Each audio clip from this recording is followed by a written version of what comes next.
પિક્ચરમાં હા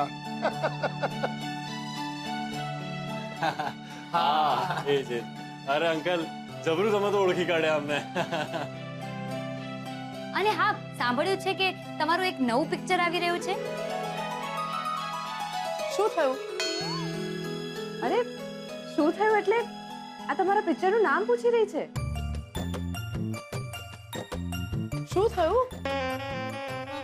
ઓ હા નહીં, ખરેખર સરસ નામ છે.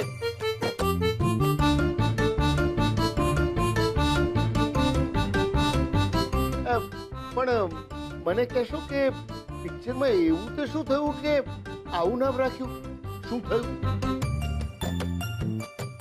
વેલ અંકલ, એના માટે તો તમારે પિક્ચર જોવી પડશે. જો અત્યારે અમે ઘણી બધી જગ્યાએ જઈને ફિલ્મને પ્રમોટ કરી રહ્યા છીએ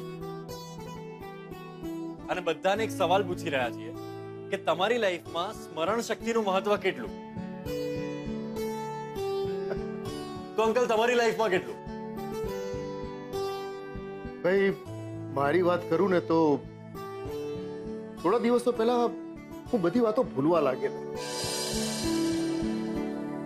એટલે હું તો એટલું જ કહીશ કે સ્મરણ વગરનો માણસ એટલે જીવતે જીવત મરણ. અરે વાહ અંકલ, શું મસ્ત ડાયલોગ માર્યો છે તમે.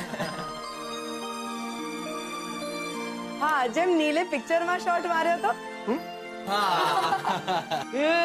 એક મિનિટ. આ મને બરાબર ખબર છે. આપણે બધા ક્રિકેટ રમતા હતા અને પેલા ચીકણાએ બોલ નાખ્યો અને ઓલા નીલિયાએ શોટ માર્યો અને પછી હું બોલ પકડવા પાછળ ગયો અને મારો પગ લપસ્યો. ભાઈ સંભાળ. અને પછી મને માથામાં વાગ્યું. પછી અરે પછી શું થયું? પછી તો જાનુ ચીકુ ઓ તારીની બરાબર બોલ્યો ને. અરે ભાઈ રહેવા દે એ બધું તને ના ફાવે. એ તો અમારા મનિયાને જ ફાવે. શું કહે છે દીપાલી? એકદમ સાચી વાત છે. એક મિનિટ મને એ ના સમજાયું કે આ બધું શું થયું. એ જ તો હું કહી રહ્યો છું. જો તમારે સમજવું હોય તો તમારા નજીકના સિનેમા ઘરમાં જતા રહો. અરે પણ શું? આ 24 ઓગસ્ટે અમારી એક ફિલ્મ રિલીઝ થઈ છે જેનું નામ છે શું થયું? તો તમે પણ પહોંચી જાઓ તમારા નજીકના સિનેમા ઘરોમાં તમારા પરિવારજનો અને મિત્ર મંડળ સાથે જોવા શું થયું? યા ખુશ્બુ, મારું બેડ લગ જ ખરાબ છે. જ્યારે હોય ત્યારે ઓલી કિંજલ બચી જાય છે. સાચું કીધું. ઓલા ઉત્કર્ષ વખતે તો કેવી દવા કામ કરી ગઈ હતી, પણ આ વખતે ઓલા માસુકનો છોકરો નડી ગયો. અરે આ વખતે તો મને મારી સગી માં નડી ગઈ છે. શું જરૂર હતું પોલીસને બોલાવી લાવવાની? પણ ના, એટલે સુશાંતની બેગમાં મારો પાસપોર્ટ રહી ગયો છે ને બેગ પોલીસ સ્ટેશનમાં છે. અને એ ભાઈ સાહેબ તો રફુ ચક્કર થઈ ગયા છે. અને એના બદલામાં પોલીસે એવી જગ્યાએ દંડો માર્યો છે કે હું સરખી રીતે બેસી પણ નથી શકતો.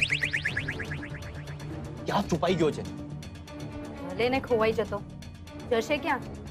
આ ખુશ્બુની જબાન છે કે આજે નહીં તો કાલે શોધતો આવશે જ તારી પાછળ. ના રે, મને ખબર છે કે નહીં આવે.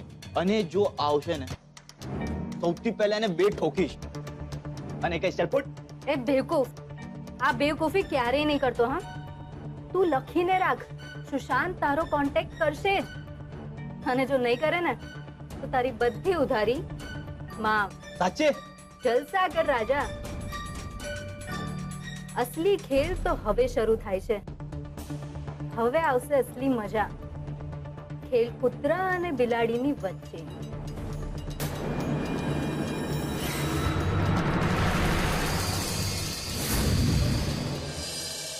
बा अदब, बा मुलाइजा,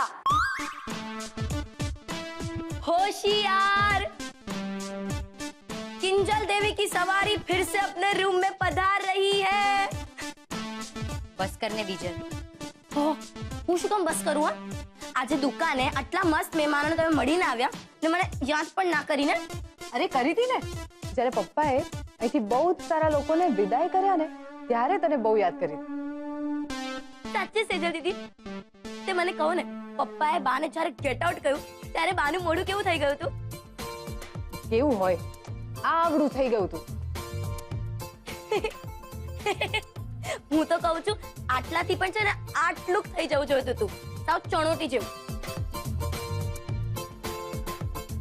પણ મને એક વાત નથી સમજાતી કે કિંજલના લગ્ન કરાવીને બાને શું મળી જાત?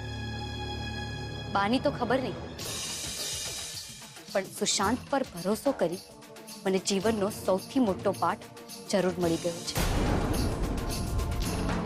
એને જ્યારે મને ઉત્કર્ષની સામે પ્રપોઝ કરી તો મને થયું કે ઉત્કર્ષને ઈર્ષા થઈ રહી છે એટલા માટે બડબડ કરી રહ્યો છે.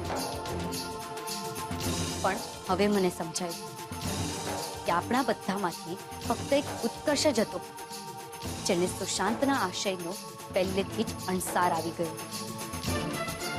હા, પણ કિંજલ માની લઈએ કદાચ હા, જો બાય ચાન્સ તારા અને સુશાંતના લગ્ન થઈ ગયા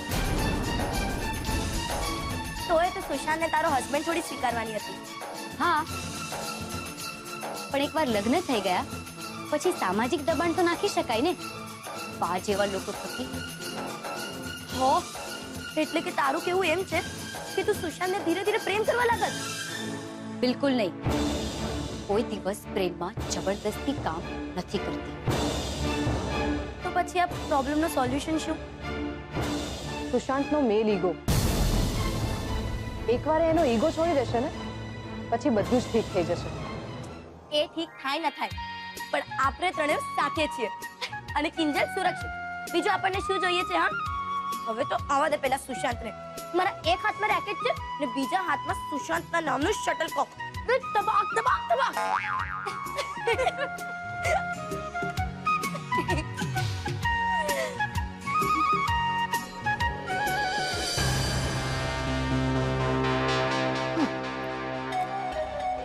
કહું છું રગલા, આમ બાર કંઈક આમ બરાબર દેખાતું નથી. કોણ ગયું કોણ આવ્યું કાંઈ હરખું દેખાતું જ નથી. એમ ને એક કામ કરો બા, કઈ દેખાશે નહીં. અહીંયા આવો, બેસો મારી પાસે બેસો. હા બેસો. હા, આ તો એમ જ હવે જોતી હતી. જરાક આમ મને જોઈ આવવાનું મન થયું કે ઉડતી ઉડતી કોક ખબર મળી જાય અને માસુકભાઈ ને કહેવામાં કામ લાગે ને, તારું કામ થઈ જાય. બાકી મારા આટું નહીં હો, મારે હું તોય. ના ના, તમારે શું હોય બા? હે એમે તમે છો કર્યું પાન ને આજકાલ રજડતું પાન. કારણ કે જુઓ ને, ભલે મોટા ભાઈના ઘરે નાત બારનું પાટિયું નથી લાગ્યું, પણ મોટા ભાઈએ એમના ઘરે નહીં આવવાનો થપ્પો તમારી ઉપર તો લગાડી દીધો ને બા.